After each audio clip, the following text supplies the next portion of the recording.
Friends, இப்போ பார்க்க போகிறது வந்து நிதிநிலை கணக்கியலில் அதாவது குறிப்பேடு 11ஆவது கொஸ்டினை கேட்பான். ஏஆர்பி எல்லா வருஷ கொஸ்டின்லையும் இது வந்து இருக்கும், ரிப்பீட்டடாக இருக்கும். ஒரு 5 நடவடிக்கையை கொடுத்து என்ன பண்ணுவாங்க, குறிப்பேடு தருகன்னு சொல்லுவாங்க. இதோட பேசிக் வந்து நம்ம இன்றைக்கி பார்க்க போகிறோம். நிதிநிலை கணக்கியல் புத்தகத்தில் 58வது பக்கத்தில் இருக்குது. பேசிக்கு பார்ப்போம். அதாவது இந்த குறிப்பேட்டில் வந்து ஒரு 2 விஷயம் நம்ம நல்லா தெரிஞ்சுக்கணும். பற்று, வரவு, எதெல்லாம் பற்று வைக்கணும், எதெல்லாம் வர வைக்கணும். அதாவது நமக்கு என்ன பொருளாக நமக்கு உள்ளே வருதோ, நம்ம உள்ளே வர்றது அவ்வளோத்தையும் என்ன பண்ணுவோம், பற்று வைப்போம். உள் வருவனற்ற பற்று வை, உள் வருவனற்ற பற்று வை. அதே மாதிரி நம்மகிட்ட இருந்து வெளி செல்வன ரூபா நம்மகிட்ட வெளியில் போனால் அந்த நடவடிக்கை நம்ம என்ன பண்ணணும், வரவு வைக்கணும். நமக்கு உள்ளே வருவனற்ற அனைத்தையும் என்னது, பற்று வைக்கணும். நம்ம கையிலேருந்து ரூபா போதா, அதை வரவு வைக்கணும். இந்த 2 கான்செப்ட்டு தெரிஞ்சால் நம்ம ஓரளவு என்ன பண்ணலாம், குறிப்பிட போட்டலாம். இதில் கொடுத்துருக்காங்க பாருங்கள். வாடகை செலுத்தியது, வாடகை செலுத்துகிறாங்க. அப்போ வாடகை செலுத்தியதுன்னா நம்மகிட்ட இருந்து ரூபா வெளியில் போகுது. அப்போது நம்மகிட்ட இருந்து ரூபா வெளியில் போனால் என்ன சொல்லணும்னு சொல்லியிருக்கேன்னா, அப்போது ரொக்கம் வந்து வெளியில் போகுது நம்மகிட்ட இருந்து. அப்போது ரொக்க கணக்கை என்ன பண்ணுவோம், வரவு வச்சுருவோம். வாடகை கணக்கை பற்று வச்சுருவோம். நம்மகிட்ட இருந்து ரூபா லீக் ஆகுது, அதை வெளியில் போகுது. அப்போது என்ன பண்ணுவோம், ரொக்க கணக்கு வரவு, வாடகை கணக்கு முதல்ல பாருங்கள். வாடகை செலுத்தியது, அப்போது நம்மகிட்ட என்ன பண்ணுது, காசு வெளியில் போகுது, ரொக்கம் வெளியில் போகிறதுனால ரொக்க கணக்கு வரவு. மேலே என்ன பண்ணிடுவோம், அந்த வாடகை கணக்கை பற்று வச்சுருவோம். முதல் நடவடிக்கை முடிஞ்சிட்டு அடுத்து அதே மாதிரி தான் சம்பளம் கொடுத்தது, சம்பளம் கொடுத்துறோம். அப்போது நம்மகிட்ட சம்பளம் கொடுக்கும்போது நம்ம கையிலேருந்து காசு என்ன பண்ணுது, வெளியில் போகுது. அப்போது வெளியில் போனாலே என்ன பண்ணுவோம், ரொக்கம் வெளியில் போகிறதுனால ரொக்க கணக்கை என்ன பண்ணுவோம், வர வைப்போம். சம்பள கணக்கை பற்று வைப்போம். அப்போது என்னது, சம்பள கணக்கை பற்று வச்சுட்டு ரொக்க கணக்கை வர வச்சுருவோம். ஏன்னா ரொக்கம் நம்மகிட்ட இருந்து வெளியில் போகுது, அதனால் வர வைப்போம். மேலே சம்பள கணக்கை பற்று வச்சுருவோம். அடுத்த 3வது நடவடிக்கை வந்து வட்டி பெறப்பட்டது. வட்டி பெறப்பட்டது. அதாவது நமக்கு அப்போ என்ன பண்ணுது, நம்ம வந்து வட்டி வாங்குகிறோம். நமக்கு ஒருத்தன் வட்டி வந்து கொடுக்கான், பெறப்பட்டது. நம்ம வந்து வட்டி செலுத்தலை, வட்டி வந்து பெறப்பட்டது. அப்போ வட்டி பெறப்பட்டதுன்னா நமக்கு வந்து என்னது, ரூபா உள்ளே வருது, ரொக்கம் உள்ளே வருது. அப்போ நம்ம என்ன பண்ணுவோம், உள் வருவனற்ற பட்டு வைக்கணும். அப்போ வட்டிக்கு வந்து என்ன ஆகுதுன்னா ரூபா வருது. எவ்வளோ ரூபா வருதா, அப்போது நமக்கு ரூபா வர்றதுனால ரொக்கமாகிய ரூபா உள்ளே வருது. அப்போ என்ன பண்ணுவோம், இந்த நடவடிக்கையில் ரொக்க கணக்கு பற்று, வட்டி கணக்கு வரவு. நமக்கு உள் வருவனற்ற பற்று வைக்கணும். அப்போ உள்ளே வர்றது என்னது, ரொக்கம் வருது. ரொக்க கணக்கு பற்று, வட்டி கணக்கு வரவு. அப்போது 3வது நடவடிக்கை வந்து வட்டி பெறப்பட்டது. நமக்கு உள்ளே என்ன வருது, ரொக்கம் வருது. சரியா, அதனால் ரொக்க கணக்கு பற்று, வட்டி கணக்கு என்னது, வரவு. 3வது இது முடிஞ்சிட்டு 4வதும் அதே மாதிரி தான், பங்காதாயம் பெற்றது. 4வதும் அதே தான், பங்காதாயம் பெறப்பட்டது. நமக்குள்ளே வந்து என்ன பண்ணுது, ரொக்கம் வருது. பங்காதாயம் பெறப்பட்டது. நமக்கு நம்மளோட பங்காதாயம் வந்தது, துட்டு உள்ளே வருது. பங்காதாயம்னா நமக்கு ஆதாயம்னா ரூபா. அப்போது இதுவும் அதே மாதிரி தான், ரொக்கம் உள்ளே வருது. ரொக்க கணக்கு பற்று, பங்காயாத கணக்கு வரவு. அப்படி தானே போடுவோம். ஆமாம், ரொக்கம் வந்து நமக்கு உள்ளே வருது, ரொக்கம் நமக்கு உள்வரன்ற பற்று வைப்போம். அப்போ ரொக்க கணக்கு பற்று, பங்காதாய கணக்கு வரவு. 2ல் ஏதாவது ஒன்று நல்லா தெரிஞ்சால் ஈஸியாக போட்டுடலாம். அப்போ இது ரொக்கமாகிய நம்ம வாங்குகிறோம், அதாவது பங்காதாயம் நமக்கு லாபம் தானே உள்ளே வருது, உள்வரன்ற பற்று வைக்கிறதுனால என்னது, ரொக்க கணக்கு பற்று, பங்காயதாய கணக்கு. அப்போது பங்காயதாய கணக்கு என்னது, பங்காதாயம் பெறப்பட்டது. அப்போது ரொக்கம் நமக்கு உள்ளே வருது, பங்காதாயம் நம்ம வாங்குகிறோம். அப்போ ரொக்கம் உள்ளே வருது, ரொக்க கணக்கு பற்று, பங்காதாய கணக்கு வரவு. அடுத்த பாருங்கள், அரைகலன் ரொக்கத்திற்கு வாங்கப்பட்டது. அரைகலன் ரொக்கத்திற்கு வாங்கப்பட்டது. இந்த நடவடிக்கை நம்ம எப்படி எழுதுவோம், அரைகலன் வந்து ரொக்கத்துக்கு வாங்குறாரு. நம்மகிட்ட காசு வெளியில் போகுது, அரைகலன் உள்ளே வருது. அப்போ எப்படி எழுதுவோம், காசு வெளியில் போகிறதுனால ரொக்க கணக்கு வரவு, சொத்தாகிய அரைகலன் அதாவது உள்ளே வருது. அப்போ உள்வரனற்ற என்ன பற்று வைப்போம். அப்போது அரைகலன் வந்து ரொக்கத்துக்கு வாங்கியிருக்காங்க. அப்போ நம்மகிட்ட துட்டு வெளியில் போகிறதுனால ரொக்க கணக்கு வரவு. அரைகலன் சொத்து ஆகி உள்ளே வருதுனால உள்வருவனற்ற என்ன பண்ணணும், பற்று வைக்கணும். அப்போ அரைகலன் கணக்கு பற்று, ரொக்க கணக்கு வரவு. இதை எழுதுமா ஃப்ரெண்ட்ஸ். அப்போ இந்த அரைகலன் வாங்கினது வந்து அரைகலன் கணக்கு பற்று. ஏன்னா உள்வா வருது, அரைகலனா நமக்கு வந்து ரூபாயை பேய் அரைகலனாக வருது. அப்போ ரூபா வெளியில் போகிறதுனால ரொக்க கணக்கு வரவு, அரைகலன் கணக்கு பற்று. அடுத்து வந்து இயந்திரங்கள் விற்கப்பட்டது. இயந்திரங்கள் என்ன பண்ணுது? விற்கப்பட்டது. அப்போது இயந்திரத்தை விற்றா நமக்கு என்ன வேணும்? ரூபா உள்ளே வரும்ல, உள்வரவற்ற பற்று வைப்போம். அப்போ இதை எப்படி எழுதுவோம்னா, இயந்திரங்கள் விற்கப்பட்டது. அப்போது ரூபா உள்ளே வருது. அப்போது என்ன வரும்? அப்போது ரூபா கண்டிப்பாக உள்ளே வரும். இயந்திரத்தை விற்றா ரூபா உள்ளே வருமா? அப்போ உள்வரவற்ற பற்று வைப்போம். அப்போது ரொக்க கணக்கு பற்று, இயந்திர கணக்கு வரவு. புரியுதா? அதாவது நம்ம என்ன பண்ணுறோம்? அந்த இயந்திரத்தை என்ன பண்ணுறோம்? விற்கிறதுனால விற்றா நமக்கு ரூபா கண்டிப்பாக உள்ளே வரும். அப்போ உள்வரவற்ற பற்று வைப்போம். அப்போது ரொக்க கணக்கு பற்று, இயந்திர கணக்கு என்னது? வரவு. அப்போது இயந்திரம் வந்து இயந்திரம் விற்றா கண்டிப்பாக ரூபா நமக்கு வரும்ல, அந்த ரூபா வந்து உள்ளே வரதுனால உள்வரவற்ற பற்று வைப்போம். அப்போது ரொக்க கணக்கு பற்று, கீழே என்னது? இயந்திர கணக்கு வரவு. அப்போ இந்த இது முடிஞ்சிட்டு அடுத்தது பார்க்கலாம். அடுத்து வந்து கொடுபட வேண்டிய சம்பளம். கொடுபட வேண்டிய சம்பளம்னா என்னென்னா, இதுக்கு நம்ம பார்க்க வருது என்னென்னா, இது வந்து நம்மளோட காசு வெளியில் போகும், அப்படி தானே? ஆனால் கொடுத்தா நம்ம ரொக்கமாக போடலாம். கொடுபட வேண்டிய சம்பளம். இது வந்து நம்மகிட்ட வந்து செலவு, நமக்கு காசு வந்து நம்ம கொடுக்கணும். அதனால் நம்ம என்ன பண்ணுவோம்? இப்போ இதை கொடுபட வேண்டிய சம்பளத்தை வரவு தான் வைப்போம். ஏன்னா நம்மகிட்ட இருந்து துட்டு கண்டிப்பாக போயிடும் வெளியில். அப்போது எப்படி போடுவோம்? கொடுபட வேண்டிய சம்பளத்துக்கு எப்படி எழுதுவோம்னா, கொடுபட வேண்டிய சம்பள கணக்கு வரவு, சம்பள கணக்கு பற்று. புரியுதா? கொடுபட வேண்டிய சம்பளம், அதாவது நம்மளோட காசு எப்படி நம்ம வெளியில் தான் போவோம், கொடுக்கல, இன்னும் கொடுபட வேண்டிய பேலன்ஸ் ஷீட் இருக்குது. அப்போது நம்மகிட்டேருந்து வெளியே போகிறதுனால கொடுபட வேண்டிய சம்பள கணக்கு வரவு, மேலே என்ன பண்ணுவோம்? சம்பள கணக்கு பற்று. புரியுதா உங்களுக்கு?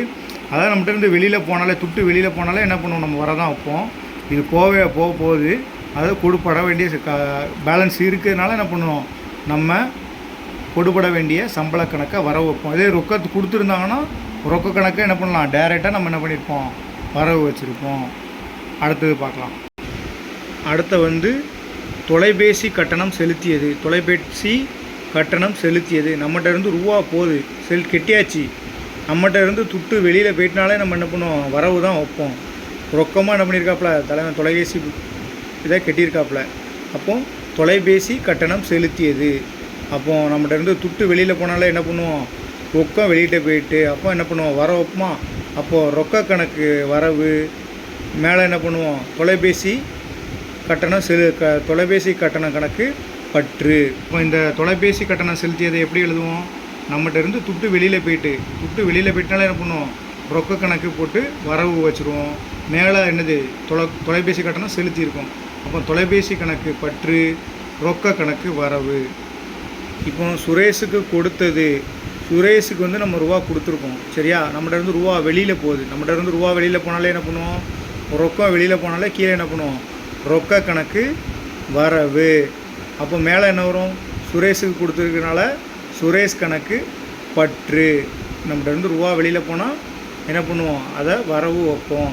அப்போ சுரேஷ் கணக்கை என்ன பண்ணுவோம்? பற்று வைப்போம். இதோட முடிஞ்சுது. அடுத்த பார்ப்போம். அடுத்த வந்து மோகனிடமிருந்து பெறப்பட்டது. இதில் வந்து மோகனிடமிருந்து பெறப்பட்டது. மோகன் யாருன்னா? உரிமையாளர், அப்படி தானே? உரிமையாளர். அதனால் மோகனிடமிருந்து பெறப்பட்டதுனால நமக்கு உள்ளே வர்றதுனால என்ன பண்ணுவோம்? ரொக்கம் நமக்கு உள்ளே வருது. பெறப்பட்டதுனாலே என்ன பண்ணது வேண்டியதான்? ரொக்க கணக்கு பற்று. நமக்கு ரொக்கம் உள்ளே வந்தால் பற்று வைப்போம். நம்மகிட்ட இருந்து ரொக்கம் வெளியில் போனால் வரவு வைப்போம். அப்போது ரொக்க கணக்கு பற்று. மோகன் வந்து உரிமையாளர், பெறப்பட்டது என்னென்னு இருக்கா? உரிமையாளர். அப்போ அந்த கணக்கை என்ன பண்ணுன்னா, ரொக்க கணக்கை மோகன்கிட்டருந்து வாங்கின அந்த ரொக்கத்தை பற்று வச்சுட்டு முதல் கணக்கு வரவு, ஏன்னா முதலாக போட்டிருப்பார், தொடங்கியிருப்பார்ல, அதனால் உரிமையாளருங்கிறதுனால என்ன பண்ணணும்? முதல் கணக்கு வரவு. மோகன் கணக்கு அந்த மேலே உள்ள மாதிரி மோகனிடம் பெறப்பட்டது. ரொக்கத்தை வந்து பெற்றிருக்காரு, உள்ளே வர்றதுனால உள்வரன்ற பற்று வச்சுருவோம். அப்போது அது பற்று. மோகன் உரிமையாளருங்கிறதுனால என்னது? முதல் கணக்கு வரவு. உரிமையாளருங்கிறதுனால என்ன பண்ணுவோம்? முதல் கணக்கை வரவு வச்சுருவோம். அடுத்து வந்து விளக்குகள்னால் விளக்கை வந்து வாங்கியிருக்காங்க அப்படின்னு தான் அர்த்தம். அப்போ என்ன பண்ணுறாங்க? விளக்கு வாங்கினா ரூபா வெளியில் போகும். அப்போது ரொக்க கணக்கு வரவு, விளக்கு கணக்கு பற்று. ரொக்க கணக்கு வரவு,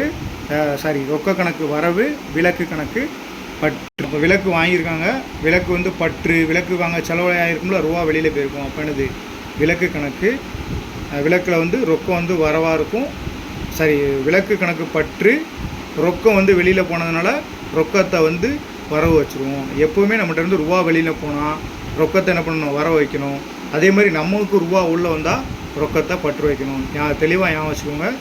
இதை இன்னொரு வாட்டி சொல்கிறேன்.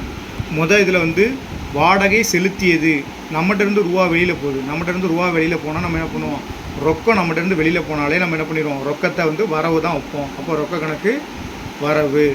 மேலே என்ன இருக்குது, வாடகை கட்டியிருக்கோம், மேலே இருக்கிறத பற்று வச்சுருவோம். அப்போ வாடகை கணக்கு பற்று. சம்பளம் கொடுத்தது இதே மாதிரி நம்மகிட்டேருந்து துட்டு வெளியில் போகுது, ரொக்கம் வெளியில் போகுது.